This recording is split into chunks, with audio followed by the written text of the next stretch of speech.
Դեկտեմբերի 3-ին Գարեգին II ամենայն հայոց կաթողիկոսը հայրապետական այցով Մայրաթոր Սուրբ Էջմիածնից մեկնեց Շվեյցարիա, ապա Ֆրանսիա։ Ժնևում վեհափառ հայրապետը Սուրբ Ներսես շնորհալի շքանշանով պարգևատրեց տիկին Անի Մեսրոպյանին, որը Ժնևի հայ համայնքի երկարամյա գործիչներից է։ Նորին սրբությունը գնահատանքի ջերմ խոսքերով կարևորեց տիկին Անիի եկեղեցասեր եւ ազգասեր ծառայությունը։ Մեր աղոթն ու բարեմաղթանքն է, որ Տերը ձեզ երկար, արևշատ, քաջառող կյանքի օրեր պարգևի, որ դուք շարունակեք ձեր օգտակարությունը բերել մեր զվիցերիո հայ համայնքային կյանքին։ Պարգևատրումից հետո հայրապետական կոնդակ հանձնվեց, որն ընթերցեց Արևմտյան Եվրոպայի հայրապետական պատվիրակ Խաժակ arczepiskopos Պարսամյանը։ Հանդիպմանը ներկա էր նաև Շվեյցարիայի հայոց թեմի առաջնորդական տեղապահ Գուսան Վարդապետ Ալջանյանը։ Նույն օրը պատվիրակությունը մեկնեց Ֆրանսիայի Մարսել քաղաք։ Պաշտոնական այցելության առաջին օրը տեղի ունեցավ նորին սրբության հանդիպումը Մարսելի քաղաքապետ Բենուա Պայանի հետ։ Հայրապետական այցի ժամանակ նորին սրբությանը ուղեկցում էր Սուրբ Էջմիածնի միաբանական պատվիրակությունը, որի կազմում էին Գարեգին I կրթական կենտրոնի տնօրեն Վահան եպիսկոպոս Հովհաննիսյանը, Մայրաթորի վարչատնտեսական բաժնի տնօրեն Մուշեղ եպիսկոպոս Բաբայանը, Գևորգյան հոգևոր ճեմարանի տեսուչ Շահե ծայրագույն վարդապետ Անանյանը եւ կաթողիկոսական հանձնակատար Գրիգոր Աբեղամինասյանը։ Մարսելում Սուրբ Էջմիածնի գահակալին եւ պատվիրակությանը միացավ Ֆրանսիայի հայոց թեմի առաջնորդ Գրիգոր եպիսկոպոս Խաչատրյանը։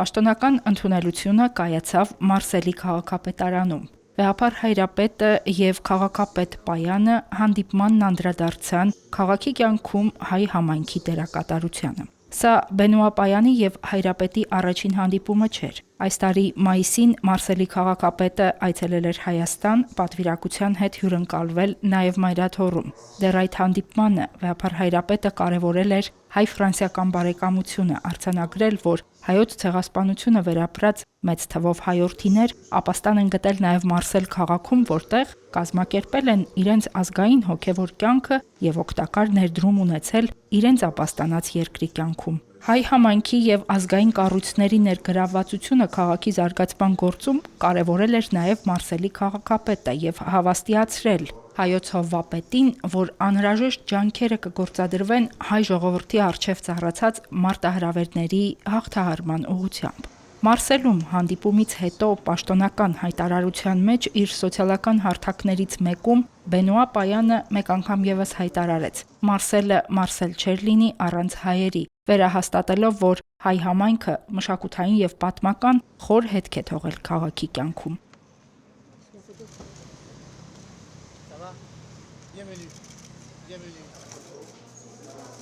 Նույն օրը երկու այլ պաշտոնական այց տեղի ունեցավ։ Նորին սրբությանն ընդունեց Մարսելի շրջանային խորհրդի նախագահ Ռենո Մյուզելյեն։ Այնուհետև ամենայն հայոց կաթողիկոսի գլխավորությամբ պատվիրակությունը մեկնեց Բուշ-Դյուրոն դեպարտամենտի նահանգային խորհրդի նստավայր։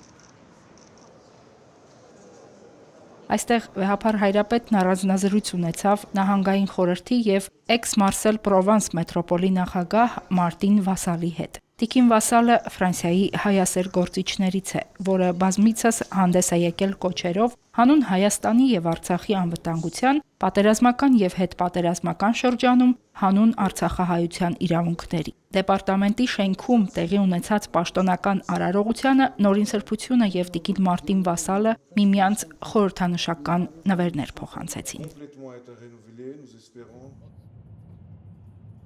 Արարողությունից հետո տիկին Վասալի ուղեկցությամբ նորին սրբությունը մեկնեց Մարսելի Դենիզ զբոսայգի։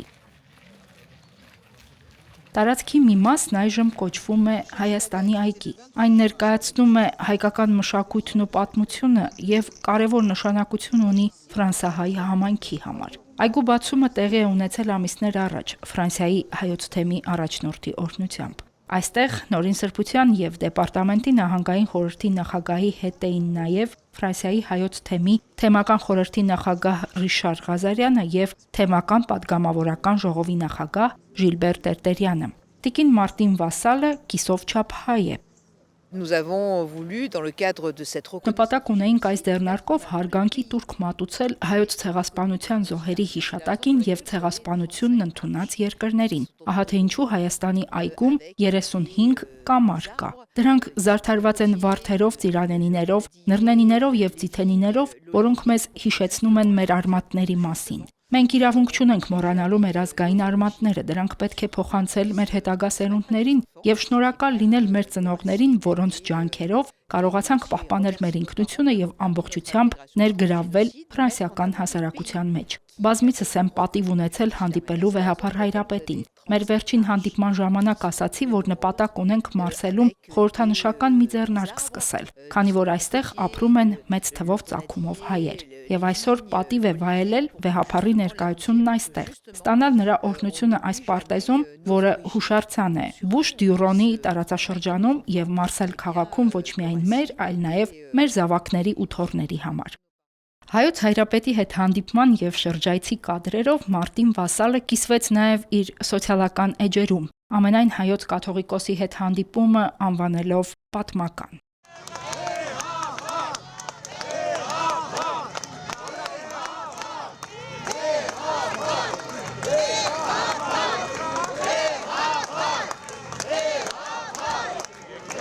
Դեկտեմբերի 4-ի երեկոյան Գարեգին II ամենայն հայոց կաթողիկոսը եւ Սուրբ Էջմիածնի պատվիրակությունը այցելեցին Մարսելի Սրբոց թարգմանչած եկեղեցի։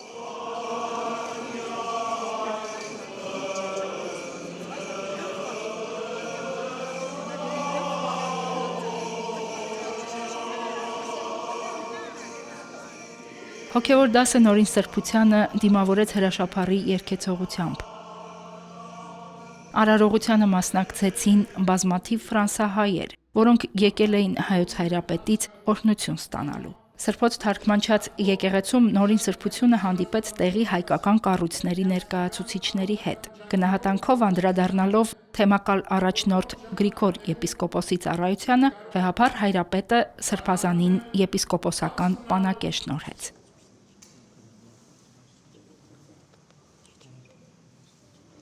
Հայկական եկեղեցում Նորին Սրբությանը ջերմորեն դիմավորեց նաև Մարսելի արքեպիսկոպոս Ժան-Մարկ Ավելինը։ Նորին Սրբության նախորդ այցը Մարսել 13 տարի առաջ է եղել։ Այդ ժամանակ հայրապետը մասնակցել է Սրբոց թարգմանչած եկեղեցու հիմնադրման 80-րդ տարեդարձի տոնակատարությանը եւ հայ եկեղեցու եվրոպական համագումարին։ Մարսելի 8-րդ թաղամասում գտնվող հայկական սրբավայրը առաջին թարգմանիչների եւ լուսավորիչների պատվին հաճախ կոչում են նաեւ Սուրբ Սահակ եւ Սուրբ Մեսրոպ եկեղեցի։ Այն կառուցվել է 1920-ական թվականների վերջին։ Այդ տարիներին հազարավոր հայ գաղթականներ հասնելով Ֆրանսիա, այդ թվում Մարսել, կայք էին հաստատում այստեղ։ 6 տարվա ընթացքում Մարսելը շուրջ 60,000 հայի էր ապաստան տվել։ Տարագիր համայնքը ազգային ինքնությունը չկորցնելու համար քաղաքում եկեղեցի է կառուցել։ Այն կառուցվել է Սուրբ Էջմիածնի մայր տաճարի նմանությամբ։ Հիմնարկեքը եւ օծումը տեղի ունեցել ձեռամբ Ֆրանսիայի հայոց թեմի առաջին առաջնորդ Գրիգորիս եպիսկոպոս Բալաքյանի։ Առ այսօր Սրբոց թարգմանչած հայկական եկեղեցին Մարսել քաղաքի ճարտարապետական գեղեցիկ կոթողներից է։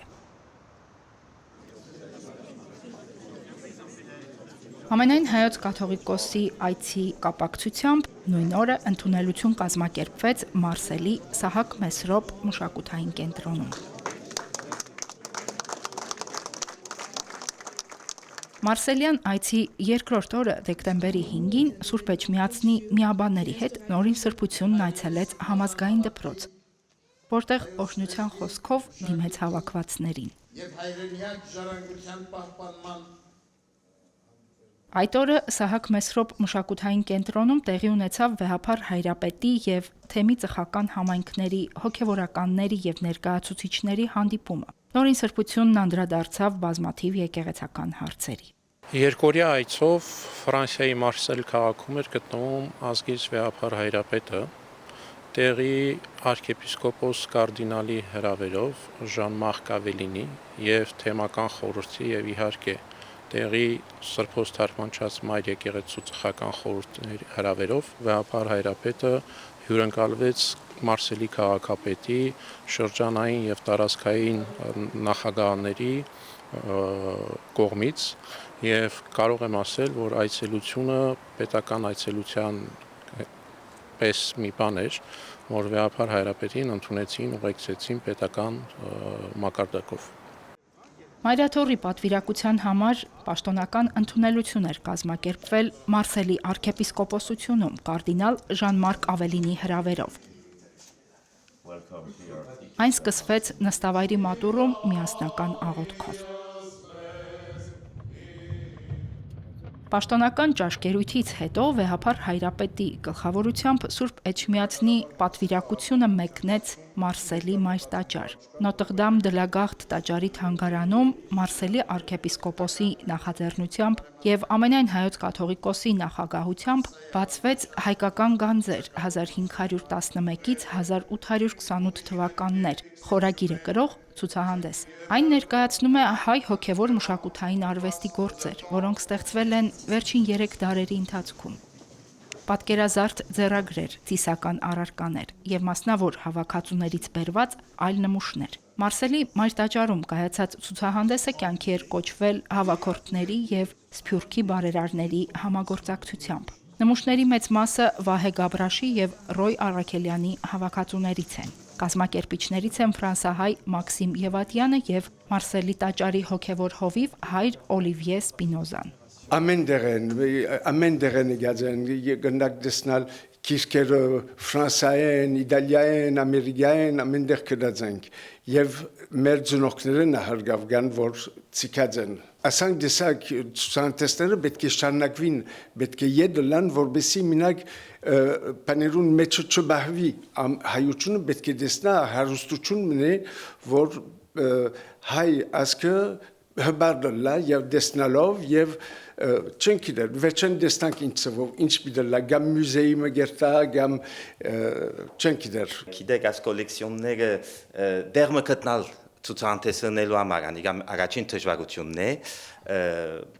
շատ ուրախացանք որ Մաքսիմիան մեզի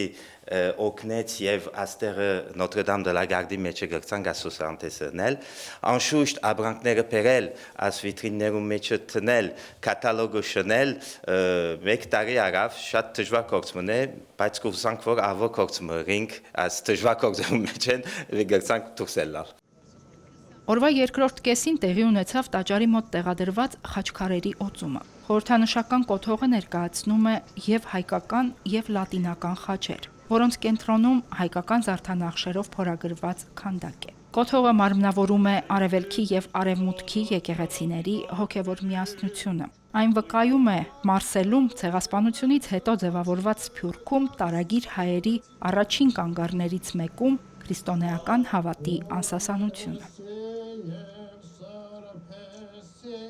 Արարողությունից հետո Գարեգին II ամենայն հայոց կաթողիկոսը օրհնության խոսքով դիմեց ներկաներին։ Նորին սրբությունն իր ուրախությունը հայտնեց, որ հյուրընկալ Ֆրանսիայի վեհաշուկ տաճարներից մեկի հովանու ներքո բարձրալին միասին փառաբանելու հնարավորություն ունեցան։ Հայ եւ ֆրանսիացի ժողովուրդների անխախտ բարեկամության նշանն է նաեւ նորաոց Խաչքար հուշարձանը, իբրև նոր վկայություն երկու եկեղեցիների բարեկամության, ընդգծեց վեհապար հայրապետը։ Կարդինալ Ժան-Մարկ Ավելինը նույնպես օրհնեց հավաքվածներին։ Շնորհակալություն հայտնեց հայոց հայրապետին այցելության, աղոթակից լինելու եւ բարեկամության համար։ Մի քանի օրից մենք կատարելու ենք Նոտր-Դամ դե լա Գարդ տաճարի Սուրբ Աստվածածնի վերաոսկեզոցված արձանի բացումը։ Այս կիրակի մեզ համար մեծ տոնախմբություն է։ Եվ ահա նախախնամական է, որ այդ տոնախմբությունից 2 օր առաջ այստեղ խաչքարերի միջոցով մեզ բացատրվի, թե ինչ է Նոտր-Դամ դե լա Գարդի խորհուրդը։ Խաչքարը բացատրում է, թե ինչպես է Աստվածածինը, բարեգութ մայրը միմյանց կապում բոլոր մարսելցիներին։ Խաչքարերի վրա պատկերված հայկական ու լատինական խաչերի արևելքի եւ արևմուտքի միջև դրված է կենաց ծառը պատկերող խաչքարը, որը խորհրդանշում է ողջ մարդկությունը։ Կենաց ծառի վերևում է մեծ ու փոքր գագաթներով Արարատը, որի խորհրդին հաղորդակից եղա Հայաստան իմ այցելության ընթացքում։ Ջրհեղեղից հետո մարդկության վերածնունդն սկսվեց այստեղ, ինչի վկայությունն է Նոյի տապանը, Աստծո ուխտի տապանը։ Այս խորհրդաբանությունը Արևելքի ու Արևմուտքի խորհրդանիշ խաչերով վերաբերում է նաև Սուրբ Հարությանը, որը բոլոր մարդկանց փրկությունն է։ Այստեղ գալիս են վշտի ու տառապանքի ժամանակ, գալիս են իրենց աղոթքը վեր առաքելու եւ ոտքի կանգնելու, շնորհակալություն եւ երախտագիտություն հայտնելու։ Այսօրվանից սկսած այստեղով անցնելիս մարդիկ կտեսնեն նաև տաճարի խորհուրդը բացատրող այս խաչքարերը։ Դեկտեմբերի 6-ին ավարտվեց հայրապետական այցը Ֆրանսիա։ Նորին սրբությունը եւ Սուրբ Էջմիածնի պատվիրակությունը վերադարձան Հայաստան։ Վեհափար հայրապետի ժամանումից դեռ ժամեր առաջ հարյուրավոր մարդիկ, տարբեր թեմերից եկած հոգևորականներ, հայոց հայրապետին իրենց սերն ու հավատարմությունը փոխանցելու համար եկել էին Զվարթնոց օդանավակայան։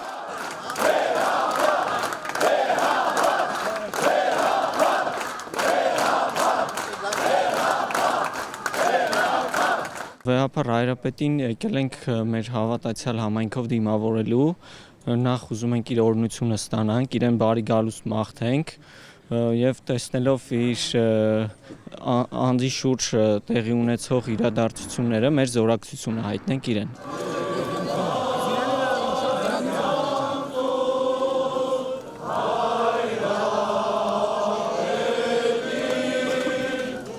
Գարեգին II ամենայն հայոց հայրապետը ողջունեց եւ իր հայրական պատգամներն ու օրհնությունը բաշխեց հավաքվածներին։ Մարսել քաղաքում գտնվելով մենք տեղեկացանք ցավալի լուրի մասին, որ Արշակ Սրբազանը ձերբակալվել է անհիմն եւ շինծու մեղադրանքով։ Եվ հետո պատվիրյալ արդարադատությամբ սահմանվել է նրա համար երկամսյա կալանավորման ժամկետ։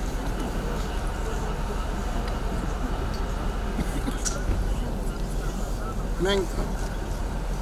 գիտենք, որ քաջարի ոգով մեր սրբազաններ այս պարակային արդեն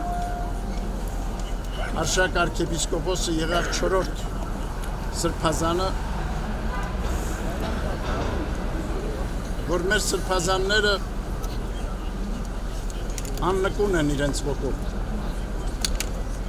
եւ քաջաբար դիմագրավում են բոլոր դժվարությունները իրենց բաժին ընկած։ Անվեհեր հավատքով, հաստատուն հավատքով, որ արդարությունը պիտի հաղթանակի իրենց կյանքում եւ իրենք արդարացված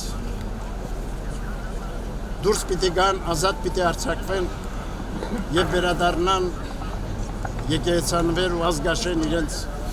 ծառայության։ Ամեն։ Մենք սիրելիներ,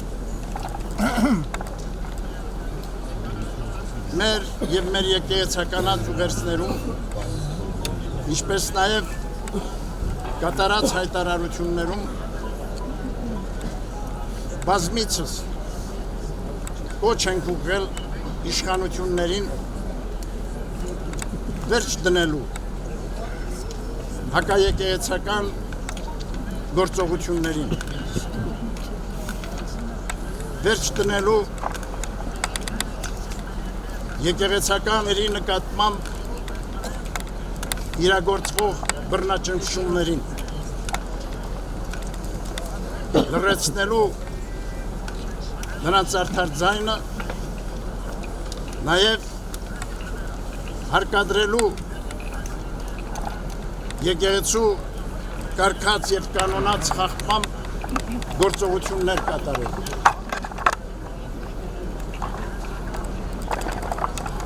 Հակառակ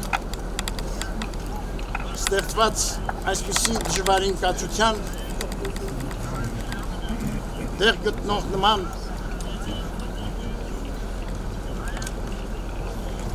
եկեղեցահալած քաղաքականության մենք որպես հայրապետ հայոց